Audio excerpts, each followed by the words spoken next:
കടക്കെണി കാരണം ആത്മഹത്യയുടെ വക്കിലാണെന്ന് ഒരു ഭാരത സർക്കാർ ഉൽപ്പന്നം എന്ന സിനിമയുടെ നിർമ്മാതാവും നടനുമായ സുബീഷ് സുധി. മികച്ച പ്രതികരണം ലഭിച്ചിട്ടും സിനിമ തിയേറ്ററുകളിൽ വിജയിക്കാതിരുന്നതിനാൽ കോടികളുടെ കടത്തിലായി. സിനിമ വീണ്ടും റിലീസ് ചെയ്യാൻ സാധിച്ചാലേ പ്രതിസന്ധി അതിജീവിക്കാൻ കഴിയൂ എന്നും സുബീഷ് സുധി ന്യൂസ് മലയാളത്തോട് പറഞ്ഞു. നടനും ഒപ്പം തന്നെ ഒരു സർക്കാർ ഉൽപ്പന്നം എന്ന് പറയുന്ന സിനിമയുടെ നിർമ്മാതാവുമായ സുബീഷ് സുധി കഴിഞ്ഞ ദിവസം സാമൂഹിക മാധ്യമങ്ങളോട് ഒരു കുറിപ്പിട്ടിരുന്നു. വലിയ കടക്കണിയിലാണെന്നും ജയിലിലായേക്കും എന്നൊക്കെ പറഞ്ഞൊരു കുറിപ്പിട്ടിരുന്നു. എന്തായാലും അദ്ദേഹം തന്നെ നമുക്കൊപ്പം ചേരുന്നുണ്ട്. എന്താണ് അദ്ദേഹത്തിൻ്റെ ജീവിതത്തിൽ സംഭവിച്ചത് എന്നുള്ളത്. വലിയ ഒരു നടനാണ്, അതിനൊപ്പം തന്നെ ഒരു സിനിമ നിർമ്മിച്ചു. എങ്ങനെയാണ് ഇപ്പോൾ ഒരു പ്രതിസന്ധിയിലേക്ക് എത്തിയത്? ഞാൻ വളരെ ജൂനിയർ ആർട്ടിസ്റ്റായാലും വന്നവരങ്ങൾക്കറിയാലോ. അപ്പോൾ അങ്ങനെ നമ്മളൊരു ഫാഷൻ്റെ പുറത്ത് നല്ലൊരു കഥ വന്നു. അപ്പോൾ എല്ലാവരും പറഞ്ഞു നിങ്ങൾ തന്നെ അത് ചെയ്യും. അപ്പോൾ നമുക്ക് അങ്ങനെ ഒരു ചെറിയ രീതിയിൽ ചെയ്തല്ല പടമാണ്. അപ്പോൾ പിന്നീട് ആർട്ടിസ്റ്റുകൾ വന്നപ്പോൾ വലിയൊരു കാൻവാസിലായി. എൻ്റെ ഭാഗ്യക്കേട് കൊണ്ട് ആ സിനിമയുടെ സമയത്ത് ഒരുപാട് പ്രശ്നങ്ങളുണ്ടായി. മഞ്ഞുമൽ ബോയ്സ്, പ്രേമലു, അങ്ങനെ വിഷയങ്ങളുണ്ടായി. പിന്നെ ആ സമയത്ത് OTT കച്ചവടം നടന്നില്ല. അതുമായിട്ട് ബന്ധപ്പെട്ട് ഞാൻ ബോംബെയിൽ പോയി.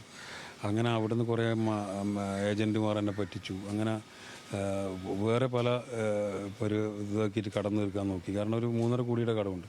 അങ്ങനെ ചെറിയ തൊഴിൽ നിർത്തി തീർക്കാൻ പറ്റില്ല. അങ്ങനെ പല ഈ പറഞ്ഞ പോലെ ഏജൻ്റായിട്ടും അങ്ങനെ ഒരുപാട് പണിയെടുത്തു. പക്ഷെ ഒന്നും നടന്നില്ല. അപ്പോൾ എല്ലാം നിരാശയായിരുന്നു ഫലം.